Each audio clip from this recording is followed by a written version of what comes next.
anything special. Bought it because I needed a tow car after the Discovery blew up.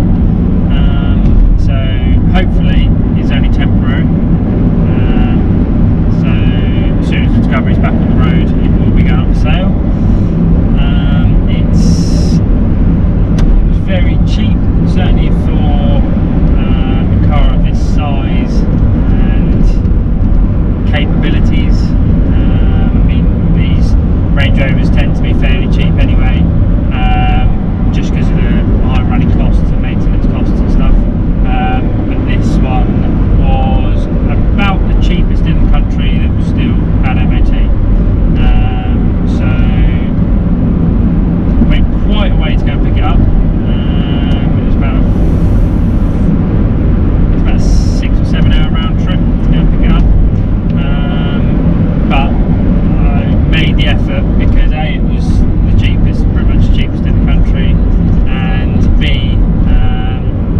it had a lot done to it. It was relatively low mileage for one of these. It was just clocked over 120,000 miles, which is very low. It's got full service history up to 110, so it's now due another service. It's had time and chains done.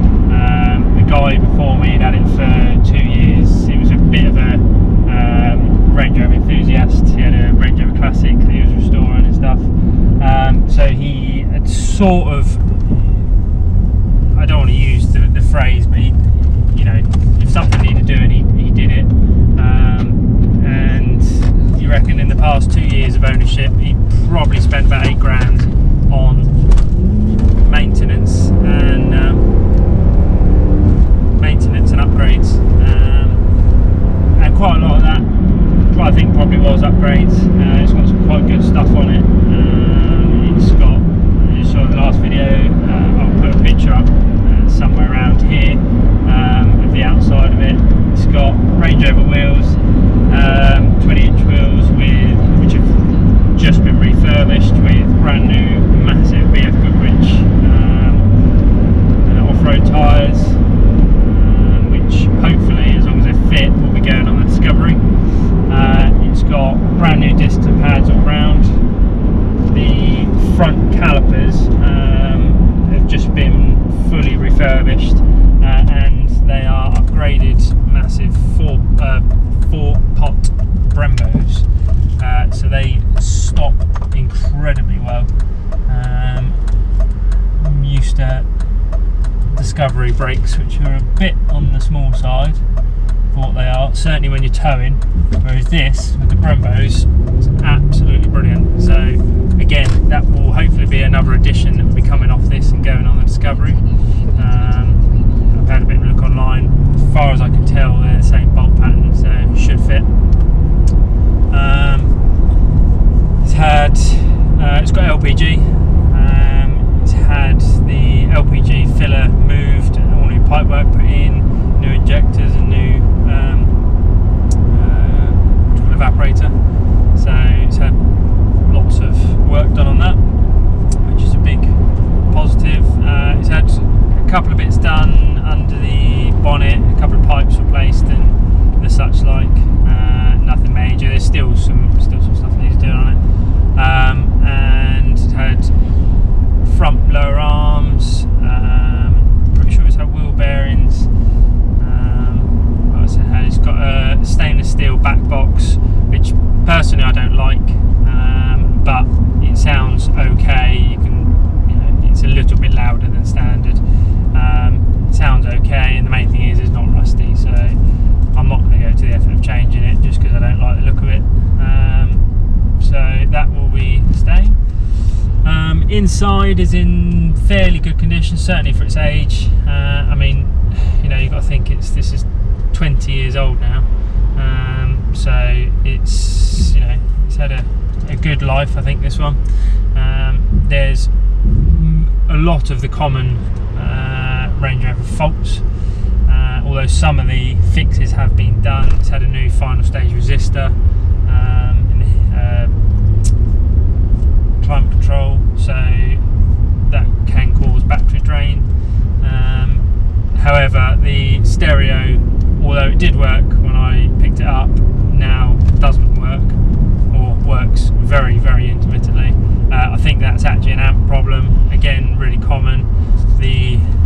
vents on these are also known for causing power drains. So I think probably as it all doesn't work, at some point I will probably rip it all out.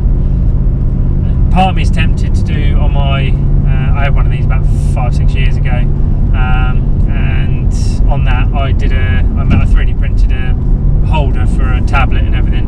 Did a tablet with a Nexus 7 install. Part of me is tempted to do that because I've still got all the old bits for it, but it's potentially a lot of aggro for a car that I'm hopefully not going to be keeping for that long.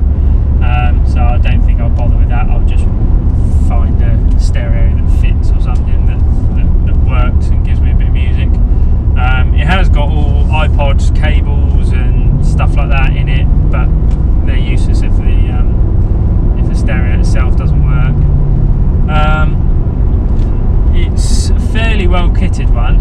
I don't know what spec it actually is. There's no badges on it anywhere, but it's got all things like the phone in it and everything like that. All heated seats, which I'm pretty sure is standard on these anyway. It's had all new aircon, condenser and stuff like that. It's all been regassed, so the aircon's really nice and cold. Yeah, it's just generally a nice car, certainly for its age and certainly for the price. Having said that, it's not without its problems. It definitely has its problems, as any Range Rover this age does. As I mentioned just then, the battery drain, there is a battery drain. I haven't actually had it cause a problem yet. I mean, I leave it sort of up to sort of 3 or 4 days in between driving it during the week when I'm driving the Mini. And so far, touch wood, it hasn't shown any kind of battery problem. But I know from getting in it and hearing the noises that I heard on my old one when with some of the motors that are still going and stuff, that there is clearly a battery drain problem. And the previous owners replaced the cigarette lighter with a twin USB thing with a voltmeter in it. So unfortunately, the way it's been wired in, that is on permanently. So that itself is a battery drain, which is unfortunate, and at some point I will rewire it. Let's say the stereo doesn't really work. There's engine management light on, but I've checked that. Initially it was cam position sensor, but I've replaced that. That was about 15 quid, so easy to do, so I replaced that. And it's just the catalytic efficiency, which is not uncommon at all on LPG cars, because the cats don't get worked much when you're on LPG. So that I'm not worried about. You know, I can clear it. It's got MOT until April next year. We're now in middle of July, so really nice long MOT. So hopefully I haven't got to worry about that at all.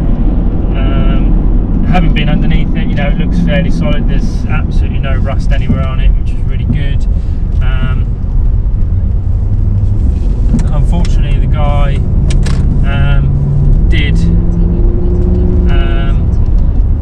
take it off-road a couple of times, which with these big tyres,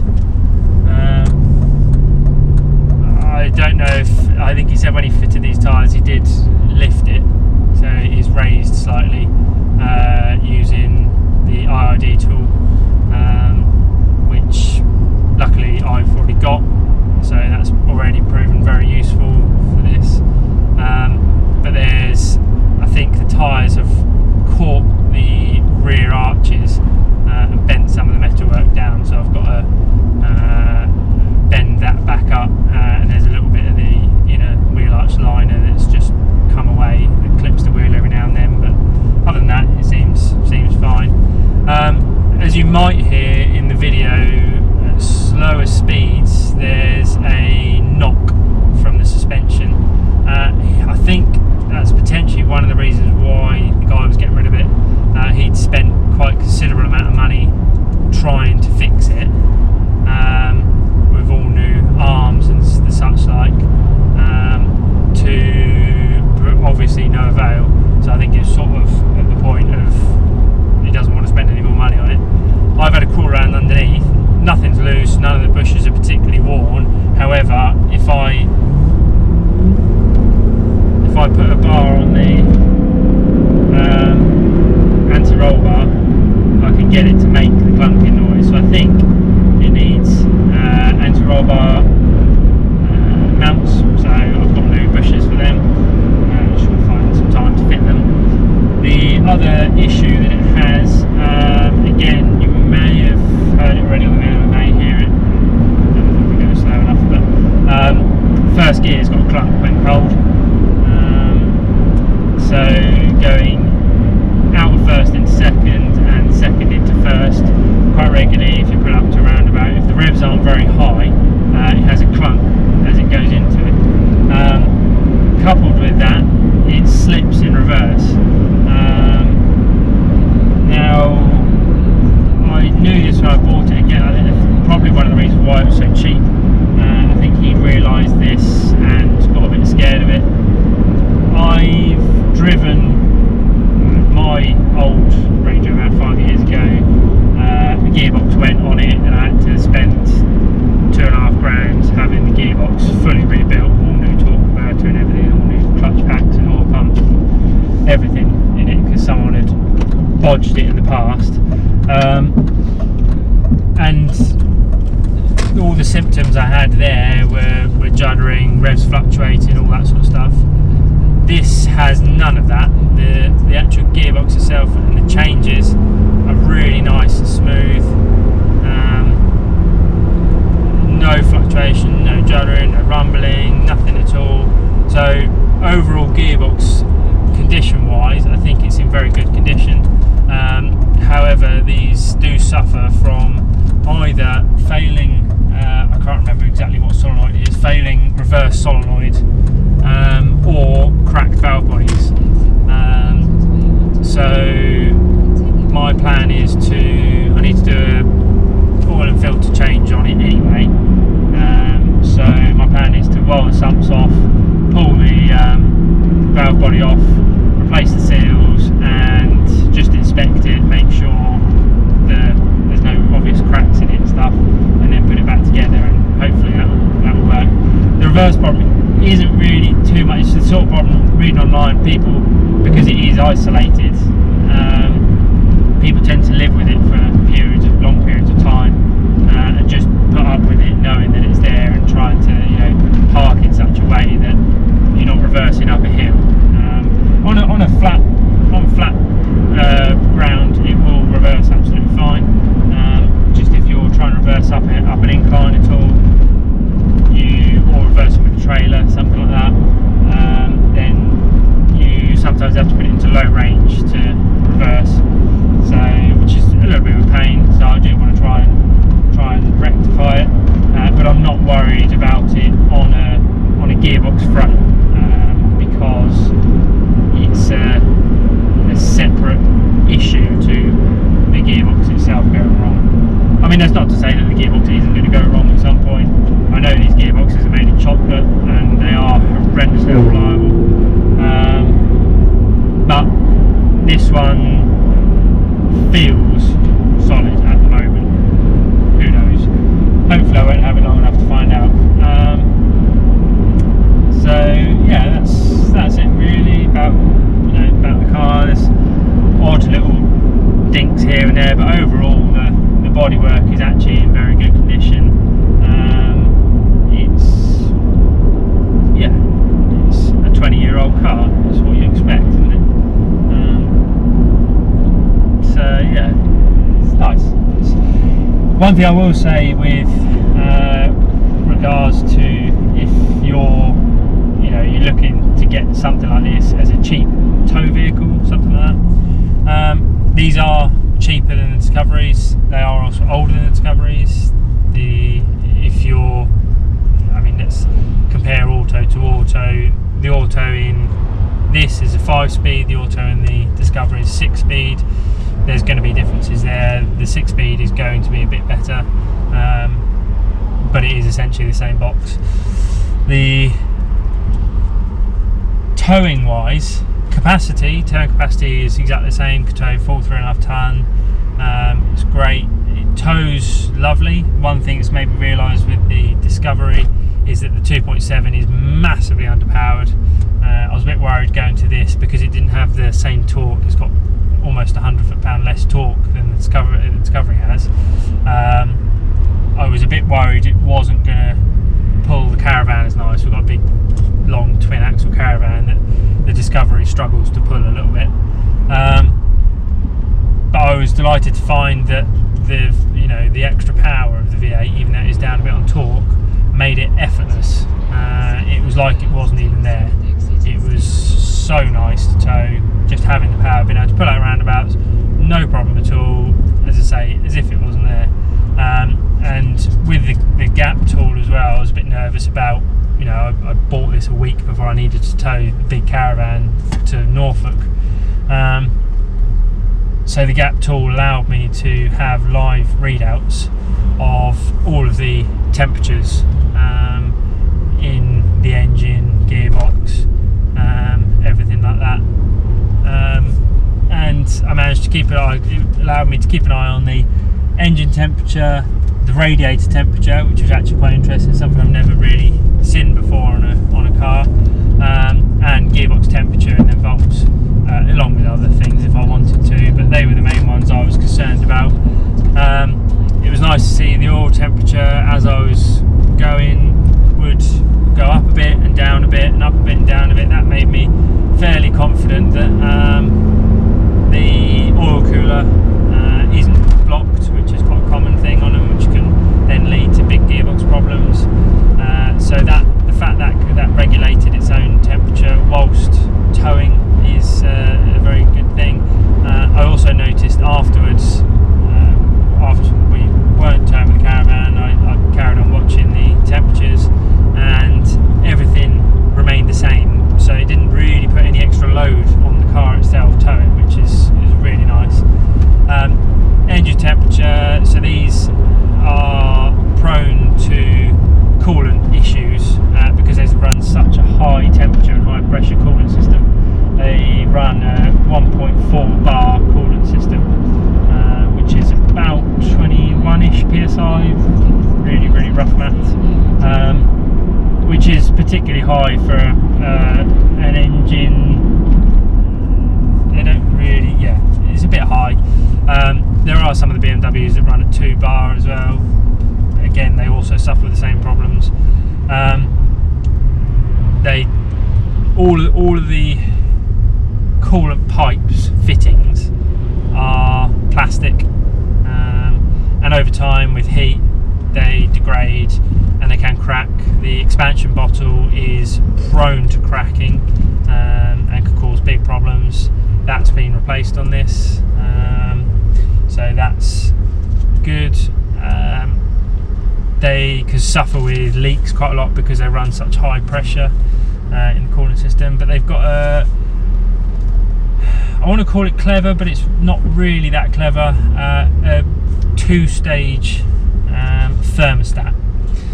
It's not actually 2-stage, it's just a normal thermostat that runs at 105 degrees, which is again quite hot for an engine, which is why it has to run the higher pressure. Runs at 105 to maintain as high efficiency as possible of the engine, and it then has a heating element right behind the thermostat.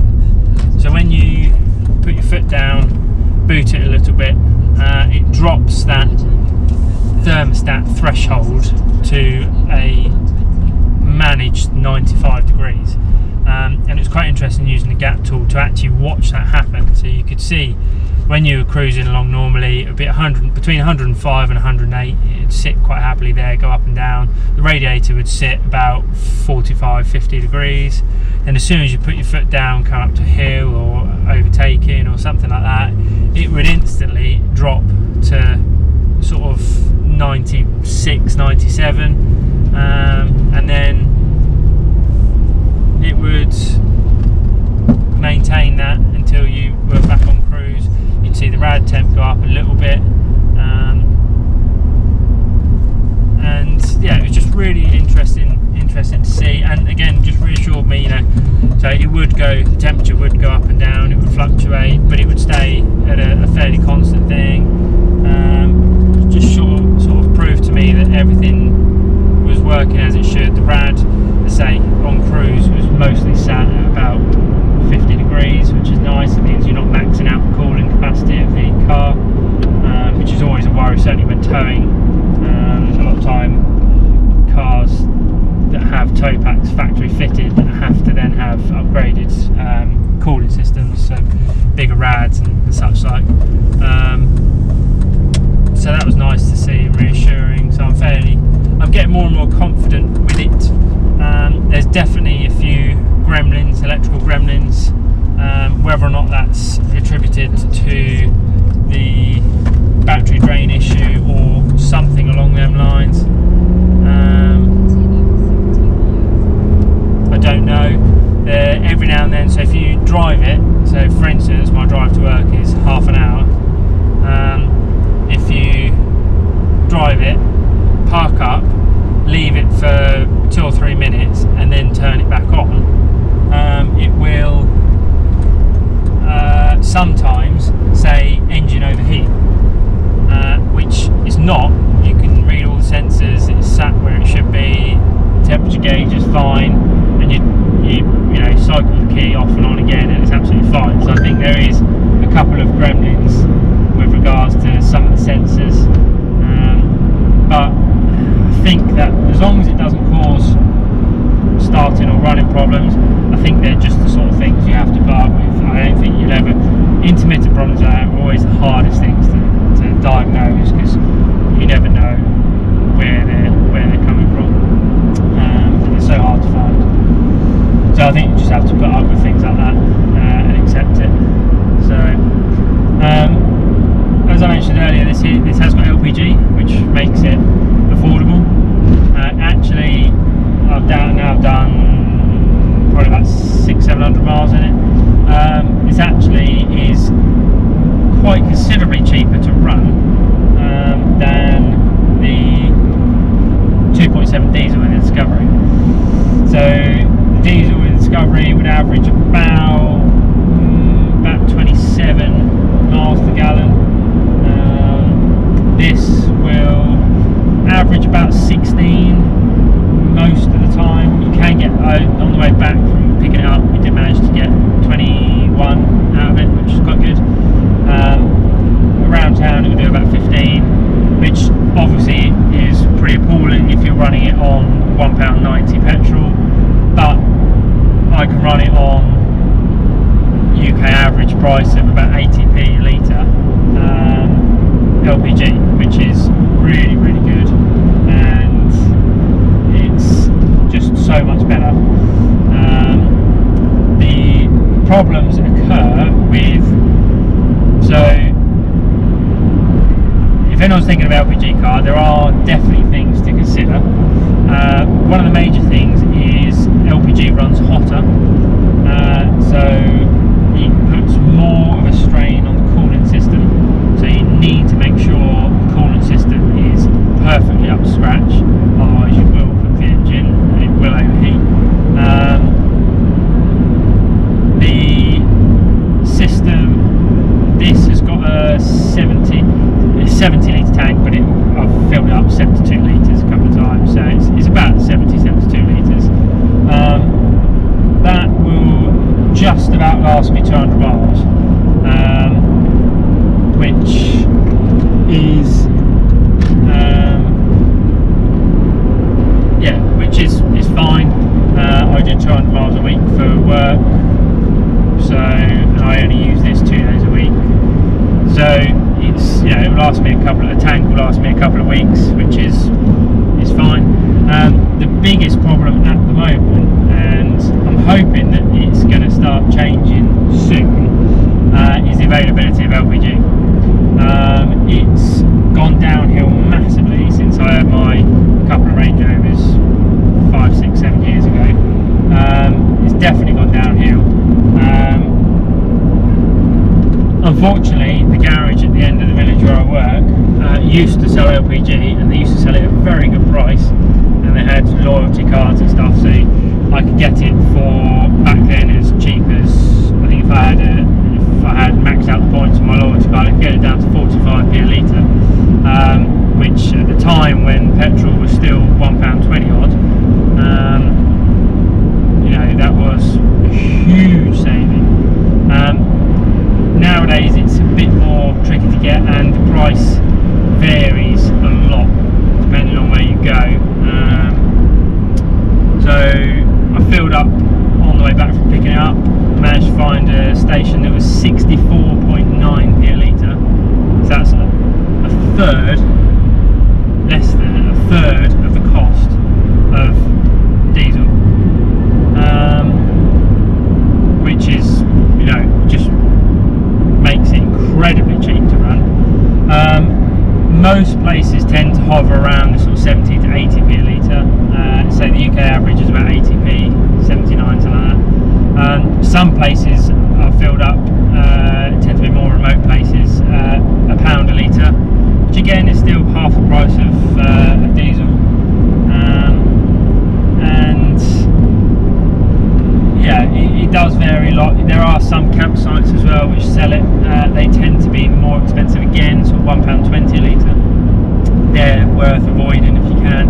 They're also not open that often, and they don't really like people filling up cars there.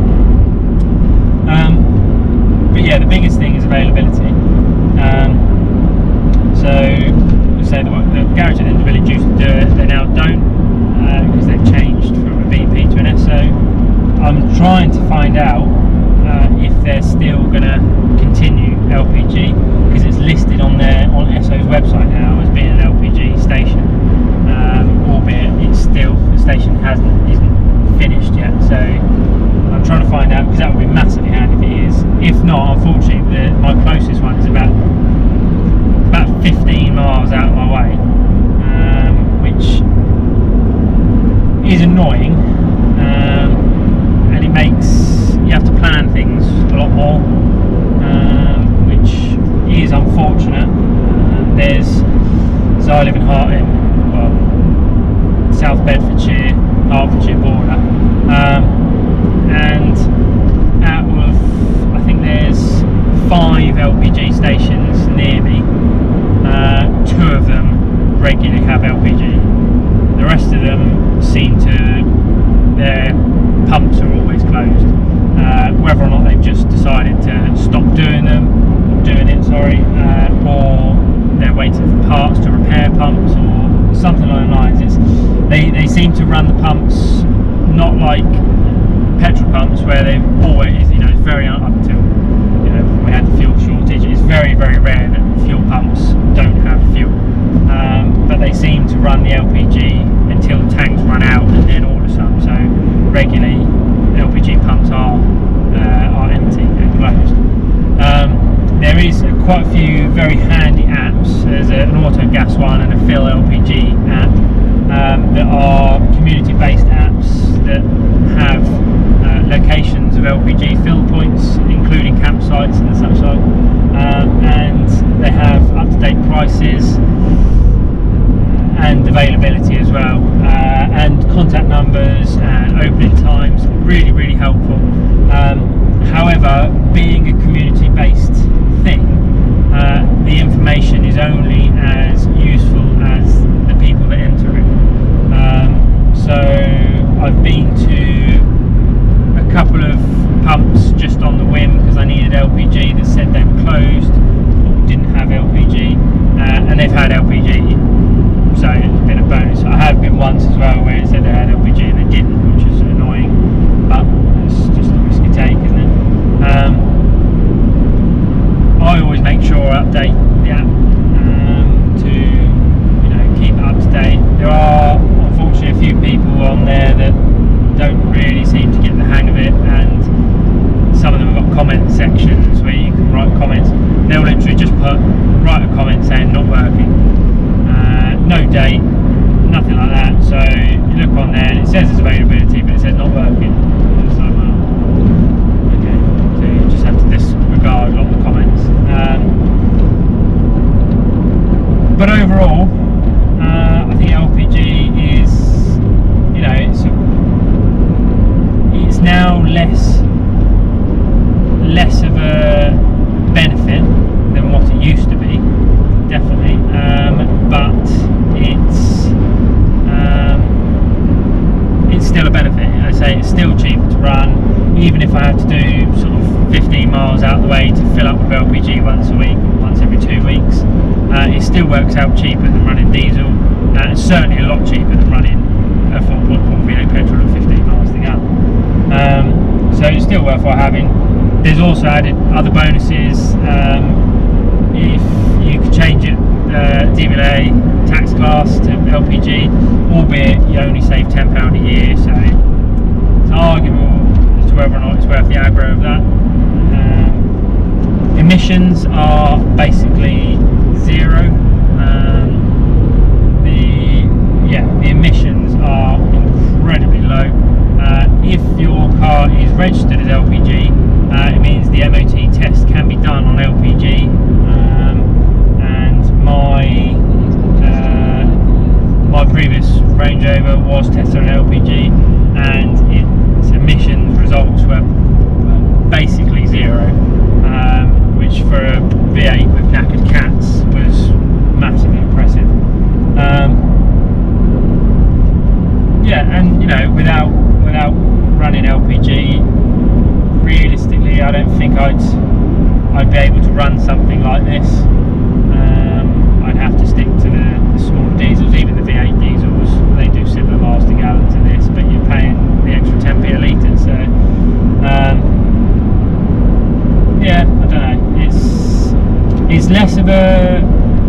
If I was trying to convince someone to buy an LPG car, there's far less arguments for it now that it's less available, and you know, the price difference between LPG and petrol is closing, albeit very, very slowly, but it is definitely, you know, it's now only nominally half what petrol was, whereas it used to be sort of just under, between a half and a third really. But I like it, it's easy. Fill times can take a little bit longer depending on pumps. Some Shell seem to be quite bad for it. They obviously run lower pressure pumps, so it can take sort of up to sort of 5 minutes to fill the tank. BP, Morrison's, MFG, they all seem to have good pressure pumps, and you know, you'll fill the tank in sort of 2-3 minutes. You know, you're talking less than double the time it takes to fill up petrol, so not really worth that being an argument for or against, really. Yeah, so that's my Range Rover. So I can give a little bit of an overview of reliability, common problems and stuff. I know a fair bit about these from having one a couple of years ago and having quite a few big problems, including the engine blowing up, which is wild when you got rid of it.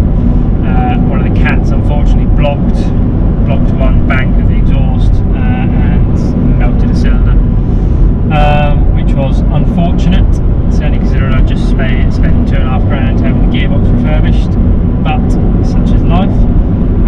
This one was only £2,000, so if something goes wrong with it, I can break it for parts for more than that, so hopefully it doesn't, hopefully it serves me well, and hopefully I can sell it on to someone else that will get a load more use out of it in 6 months time, but we will have to see. Apart from that, I think that's probably it for discussions with this, and yeah, thanks for watching. Again, a little bit of a long video, but hopefully it's, you know, I tend to get far more views and positive comments and likes and such like from my review videos than do my mini content. I guess the mini content's far more niche. So hopefully this helps someone out with making a decision with, you know, do I want to get one of them or not. I would say go for it. They're good cars. If you can get them cheap enough and you can do the work yourself, they're not hard to work on at all. But now they're a 20-year-old car. They've got 20-year-old electrics. They've got 20-year-old automatic hydraulic gearbox. That they are very complicated.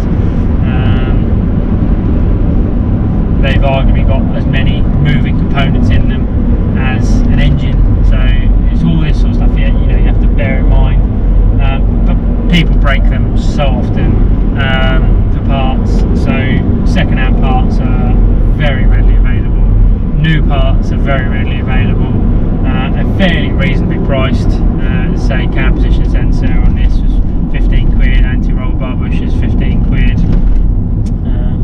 Yeah, very, very reasonably priced, and they do tow very well, albeit definitely not as stable as the Discovery.